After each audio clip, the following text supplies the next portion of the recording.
အားလုံးပဲမင်္ဂလာပါခင်ဗျာ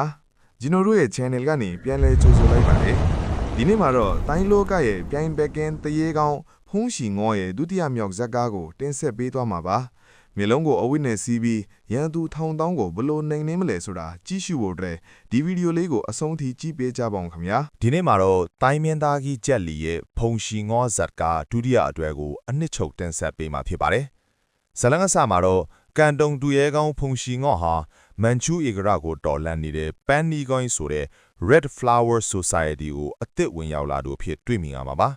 ါသူဟာလှပတဲ့ဇနီးတဲ့လွေတင်ဟန်နဲ့အတူဂိုင်းချုပ်စီကိုခရီးနှစ်လာခဲ့ပါတယ်လန်ခီမှာသူတို့ဟာပျော်ပွဲရွှင်ပွဲကြီးတစ်ခုနဲ့ကြုံခဲ့ရပြီးအဲ့ဒီမှာစာလောင်နေတဲ့ဘုံကြီးတစ်ပါးကိုစေတနာရှည်ထားပြီးကျွေးမွေးခဲ့ပါတယ်ဘုံကြီးကလည်းဂျေဇုတင်တဲ့အနေနဲ့ရှီငေါ့ကိုကောင်းကြီးပေးခဲ့ပြီးမြဲနမိတ်ဖက်လိုက်တဲ့စကားတစ်ခွန်းကတော့ရှီငေါ့တို့ဇနီးမောင်နှံကိုထိတ်လန့်သွားစေပါတယ်။အဲဒါကတော့ရှီငေါ့ရဲ့ဘဝမှာမီးမ2ယောက်ရှိလိမ့်မယ်ဆိုတဲ့ဟောကိန်းပါပဲ။တကယ်မဲ့မကြခင်မှာရှီငေါ့ဟာယောက်ျားလေးလိုဝတ်ဆင်ထားတဲ့လှပတဲ့မိန်းကလေးတစ်ယောက်ရဲ့နောက်ယောင်ခံလိုက်ခြင်းကိုစတင်ခံခဲ့ရပါတော့တယ်။အဲဒီနောက်မှာတော့ပန်းနီခိုင်းရဲ့ဂိုင်းကျုပ်ထည်သလိုရှီငေါ့ရဲ့ဖခင်အရင်လိုလက်ထက်တဲ့ချန်ကာလော့ရောက်ရှိလာပါတယ်။စောစောကဖုန်ကြီးဟာဂိုင်းကျုပ်ရဲ့လက်ဝါးကိုကြည့်ပြီးဒါဟာဧကရတဘာရဲ့လက်ဝါးဖြစ်နေတာကြောင့်အံ့ဩတုန်လို့သွားပါတယ်။တကယ်တော့ဂိုင်းကျုပ်ဟာမန်ချူဧကရရဲ့ညီအရင်းဖြစ်ပြီးမန်ချူသွေးပါသူဖြစ်ပေမဲ့သူ့ကိုပြုစုပြူးထောင်ပေးခဲ့တဲ့ဟန်လူမျိုးနဲ့အပေါ်မှာပဲသစ္စာစောင့်တည်သူဖြစ်ပါတယ်။ဖုန်ကြီးကဂိုင်းကျုပ်ရဲ့အနားမှာတင်ရန်သူရောမိတ်ဆွေပါရှိနေတာကိုသတိပေးလိုက်ချိန်မှာပဲရုတ်တရက်ပွဲတော်အသွေးမှာခေါင်းဆောင်ကြီးကိုငကားအကအဖွဲကတိုက်ခိုက်ပါတယ်။သူရှောင်လိုက်ချိန်မှာတော့ဖုန်ကြီးကကြားထဲကနေမီးလောင်ပြီးတေဆုံးသွားပါတယ်။ဖုန်ရှီငေါပါသူ့စီကအန်ထေရှိနေတာကိုတီးပြီးဝင်းရောက်ခဲ့တင်ထဲပါတယ်။ဖုန်ရှီငေါကကောင်းကောင်းပြန်လဲခုခံလိုက်တာကြောင့်တိုက်ခိုက်သူတွေဆုတ်ခွာသွားကြပြီးခေါင်းဆောင်ကြီးလည်းအဖွဲချုပ်ကိုပြန်သွားပါတယ်။အဖွဲချုပ်ကိုရောက်တဲ့ခေါင်းကတော့အဖွဲဝင်အားလုံးစုဝေးပြီးတိုးတက်မှုတွေကိုတင်ပြကြပါတယ်။ Mrs. Chong ဆိုတဲ့အမျိုးသမီးကသူမရဲ့မွေးကင်းစားကလေးကိုနာမည်ပေးဖို့တောင်းဆိုပါတယ်။ခေါင်းဆောင်ကြီးကဝမ်းမြောက်ဝမ်းသာလက်ခံပြီးကလေးကိုတိုင်အန်တာယာဝဲဝဲလို့နာမည်ပေးလိုက်ပါတယ်။အဲ့ဒီအချိန်မှာပဲ Mrs. Chong ကကလေးကိုလေပေါ်မြောက်တင်လိုက်ပြီးဓားမြောက်နဲ့ခေါင်းဆောင်ကြီးကိုလှုပ်ချန်ဖို့ကြိုးစားပါတယ်။ခေါင်းဆောင်ကြီးကပြုတ်ကျလာတဲ့ကလေးကိုဖမ်းလိုက်ပြီးခိုင်းဝင်တူဖြစ်တဲ့ Mr. Yu ကအဲ့ဒီအမျိုးသမီးကိုဖမ်းပြီးလက်ပင်လိမ်တက်လိုက်ပါတယ်။နောက်မှသိရတာကအဲ့ဒီအမျိုးသမီးဟာ Mrs. Chong မဟုတ်ပဲမျက်နှာဖုံးတက်ထားတဲ့လူသက်သမားထင်နေပါတယ်။အဲ့ဒီနောက်ယော်တောင်နဲ့သူ့အဖွဲက Mr. Yu ကိုဒီလုတ်ချန်မှုမှာပါဝင်တယ်လို့ဆိုကွဲပါတယ်။ Mr. Yu ဟာခေါင်းဆောင်နေရာကိုမနာလို့ဖြစ်နေတာလို့ပြောကြတာကနေအချင်းချင်းအခြေအတင်ဖြစ်ကြပါတယ်။ခေါင်းဆောင်ကြီးကကြားဝင်ဖြန်းပြေပြီးသူတို့ရဲ့ပုံရီမှန်ချက်ဟာမန်ချူးကိုတော်လှန်ဖို့ဖြစ်တယ်လို့သတိပေးလိုက်ပါတယ်ဖုန်ရှီငေါတို့အဖွဲ့ခီးထွေချိန်မှာပဲသူ့အမေမြောင်ရှူဟွားကဟင်းချိုအိုးနဲ့ရောက်လာပါတယ်။လမ်းမှာသူတို့ဟာစာမူရိုင်းတွေနဲ့တွေ့ပြီးရေပေါ်မှာတိုက်ပွဲဖြစ်ကြပါတယ်။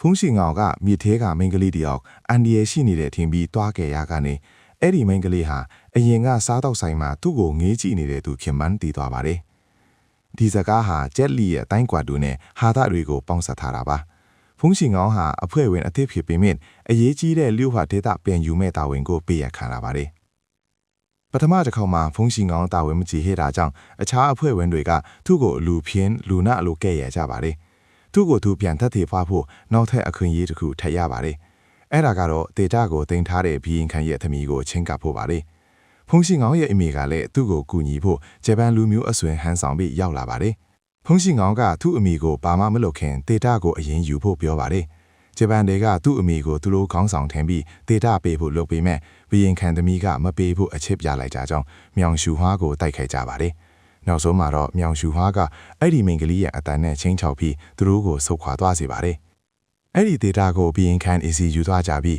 နေ့ရက်အတွင်းမြို့တော်ကိုပို့မှာဖြစ်ပါတယ်။ဖုန်ရှီငေါနဲ့အမေဖြစ်သူအဖွဲ့ချုပ်ကိုပြန်ရောက်တဲ့အခါယူနဲ့သူ့လူဒီကဖုန်ရှီငေါကိုတန်ရာမရပဲပြန်လာတဲ့ဆိုပြီးသူရဲဘောကြောင့်သူ့လိုကဲ့ရဲ့ကြပါတယ်။သူသားကိုအပြောခံရတာကိုမခံနိုင်တဲ့အမေဖြစ်သူကယူကိုတိုက်ခိုက်ပါတယ်။ဒါပေမဲ့ဖုန်ရှီငေါကကြားကနေတားလိုက်ပြီးသူ့ရဲ့ရှုံနှိမှုကိုဝန်ခံပါတယ်။ဒါပေမဲ့သူ့အမေကိုတော့လက်ဖြားနဲ့တော့မတိုးဘူးအယူကိုတတိပေးလိုက်ပါတယ်။ခေါင်းဆောင်ကြီးရောက်လာပြီးဒါကိုသူ့ကိုယ်တိုင်ကင်တွယ်မယ်လို့ပြောပါတယ်။ဖုန်ရှီငေါအညီကသူတို့ရဲ့ခိုင်းတွင်ရသူကိုမေးပြီးမဲ့ခေါင်းဆောင်ကြီးကသူတို့ဟာသူ့ရဲ့ဆွေမျိုးတွေလိုပဲဖြေပါတယ်။ဒါကိုမချေနှက်တဲ့အမေဖူသူကအိမ်ပြန်မှုခေါ်ပြီးမဲ့ဖုန်ရှီငေါကတော့ဒေတာကိုရအောင်ယူရမယ်လို့ဆိုပါတယ်။ တကယ်တော့ယူဟာခေါင်းဆောင်ကြီးကိုတတ်ဖို့အမြဲကြံစီနေသူဖြစ်ပါတယ်ယူဟာဒေတာထဲမှာခေါင်းဆောင်ကြီးရဲ့လူခွချက်ပါနေတာကိုသိသွားပါတယ်တစ်ဖက်မှာလည်းဘရင်ခံသမီးအန်ဂျီကဖုန်ရှင်အောင်ကိုတဘောကြနေတာကြောင့်အဖွဲ့တွေကလူယုံတယောက်ကဖုန်ရှင်အောင်ကို NGC လွတ်ဖို့အကြံပေးပါတယ်ခေါင်းဆောင်ကြီးကအစမှာတဘောမတူပေမဲ့နောက်ဆုံးမှာတော့ဖုန်ရှင်အောင်ကို NG ကချင်းကဖို့စီယုံလိုက်ပါတယ် ယူကစိတ်တိုပြီးဖုံးရှင်ငေါကိုစိန်ခေါ်ပါတယ်အကယ်၍၃ရက်အတွင်းတေတာမရရင်ဖုံးရှင်ငေါကသူ့ရဲ့တိုင်းပညာကိုဖျက်ဆီးရမှာဖြစ်ပြီးအကယ်၍ရလာရင်ယူကဖုံးရှင်ငေါရဖနက်ကိုတိုက်ပေးရမှာဖြစ်ပါတယ်ဘရင်ခံအေမှာတော့အန်ဂျီဟာဖုံးရှင်ငေါစီကရတဲ့စာကြောင့်ပြောနေပါတယ်တကယ်တော့အဲ့ဒီစာဟာလူယုံကလှုပ်ကြံရေးထားတာပါနောက်တစ်နေ့မှာဖုံးရှင်ငေါရဲ့အမေကဖုံးရှင်ငေါကိုဖះเจ้าမှာအန်ဂျီနဲ့တွေ့အောင်စီစဉ်ပေးပါတယ်တွေ့ချင်းနန်းဖို့လည်းအကြံပေးပါတယ်ဖုံးရှင်ငေါကနောက်ကနေသွားနန်းဖို့လုပ်တဲ့အခါမှာမြေထဲကမင်္ဂလီဖြစ်နေကတီးပြီးအကြောင်းသွားပါတယ်ဒါပေမဲ့အမေချစ်သူရဲ့တွန်းပွင့်မှုကြောင့်သူဟာတီလာရှင်တစ်ပါးကိုမာနန်းမိသွားပါတယ်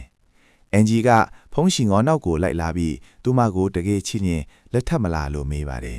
ဖုံးရှင်ငေါကလက်ထပ်မယ်ဒါပေမဲ့တီတာကိုလိုချင်တယ်လို့ကတိတောင်းပါတယ်အန်ဂျီကသဘောတူပြီးသူမအဖေကသူမအထက်ခင်မွန်ရွေးဖို့တိုင်းပြိုင်ပွဲကျင်းပမယ့်အကြောင်းပြောပြပါတယ်။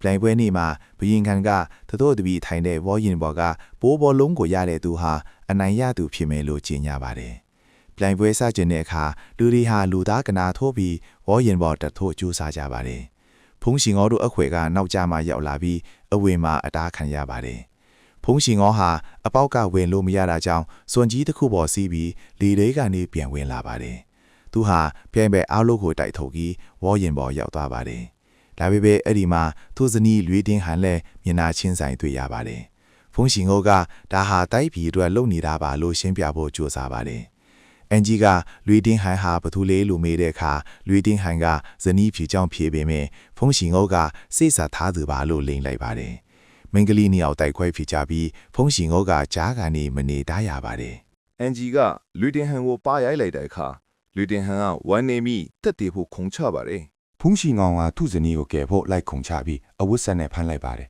အန်ဂျီကလည်းလိုက်ခုန်ချတာကြောင့်သူမကိုလည်းလက်နဲ့ဖမ်းလိုက်ပါတယ်နောက်ဆုံးမှာသူ့အမိပါခုန်ချပြီးမြစ်ဖုန်ရှင်ကောင်ကိုလက်မအားတာကြောင့်အမေထစ်သူဟာမိကြီးပေါ်ပြုတ်ကျသွားပါတယ်မြောင်ရှူဝါကတိုက်ပြည်ရဲ့ဒီလက်ထပ်ပွဲကိုသဘောတူပေးဖို့တောင်းပန်ပါလေလွေတင်ဟန်ကရင်ကွဲမထခံစားလာပေမဲ့လက်ခံလိုက်ရပါတယ်လက်ထပ်ပြီးနောက်မှာဖုန်ရှင်ကောင်ကအန်ဂျီကိုဒေတာနဲ့လဲလှယ်တဲ့လူတယောက်လိုဆက်ဆံတာကြောင့်အန်ဂျီစိတ်တိုးပြီးဒေတာကိုပြပေးကထွက်သွားပါတယ်ဖုန်ရှင်ကောင်ကဒေတာတွေကစာကိုဖတ်လိုက်တဲ့အခါခေါင်းဆောင်ကြီးကဧကရစီရဲ့ညီဖီချောင်းတည်သွားပြီးဒီစာရွရဲ့လက်ထဲမရောက်အောင်ကာကွယ်ဖို့ကြိုးစားပါတယ်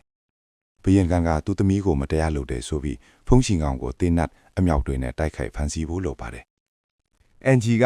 သူမကိုသူမဒေါင်းနဲ့ချိန်ပြီးဖုံးရှင်ငေါတို့ကိုလွတ်ပေးဖို့သူမအဖေကိုချင်းချော့ခဲ့ပါတယ်နောက်ဆုံးမှာတော့သူတို့လွတ်မြောက်သွားပါတယ်လူဒင်ဟန်ကလည်းသူမတို့ကိုကယ်လို့အန်ဂျီကိုကျေးဇူးစကားပြောပါတယ်သူတို့အဖွဲ့ချုပ်ကိုပြန်လာတဲ့လမ်းမှာယူရဲ့လူလီကကြားဖြတ်တိုက်ခိုက်ပါတယ်ဖုန်ရှင်ကောင်ကအဖွဲ့ချုပ်ကိုဒေတာနဲ့အငြင်းဆုံးရောက်ရှိသွားပါတယ်ယူကဒေတာကိုလူဖို့စ조사တဲ့အခါဖုန်ရှင်ကောင်ကဒေတာကိုမိတယ်ပြစ်ချလိုက်ပါတယ်ယူကတတဲ့ဖြစ်စည်းတယ်လို့ဆွဆွဲပြီးဖုန်ရှင်ကောင်ကိုအဖြစ်ပေးဖို့တောင်းဆိုပါတယ်ဂိုင်းရဲ့စီကိုင်းရခေါင်းဆောင်ကြီးကိုယ်တိုင်ဖုန်ရှင်ကောင်ရဲ့အကြောတွေကိုဖျက်တောက်ပြီးတိုင်းပညာကိုဖျက်ဆီးလိုက်ပါတယ်မြောင်ရှူဟွန်းကသူ့သားကိုဒီလိုလုပ်တဲ့အတွက်ခေါင်းဆောင်ကြီးကိုနာကြည့်သွားပါတယ်ဒါပေမဲ့လူယုံကဖုံးရှင်ငေါရဲ့အကျိုးတွေတကယ်မပြတ်ပဲခေတာဟန်ဆောင်ထားတာလို့ရှင်းပြပါတယ်ယူကသူတို့ကိုတတ်ဖို့လာနေတာကြောင့်သူတို့နောက်ဖေးပေါက်ကနေထွက်ပြေးကြပါတယ်မြောင်ရှူဟွန်းရဲ့မက်ဆွေဟောင်းတယောက်ကသူတို့ကိုကူညီရင်ယူရဲ့လက်ချက်နဲ့တေဆုံးသွားပါတယ်ယူကစာရွက်စာတမ်းကိုရသွားပြီးခေါင်းဆောင်ကြီးကိုချင်းချောက်ကသူ့ကိုယ်သူဂိုင်းချုပ်အထစ်အဖြစ်ကြေညာပါတယ်မြောင်ရှူဟွန်းကိုလည်းလူပုံအလဲမှာဆွဲကြိုးချနှိပ်စက်ပါတယ်ဖုံးရှင်ငေါဟာဒဏ်ရာဒီတက်တာလာတဲ့အခါဂိုင်းချုပ်အဖမ်းခံရတာနဲ့သူ့အမိနှိပ်စက်ခံနေရတာကိုတီးပြီးတွားကယ်ဖို့လုပ်ပါတယ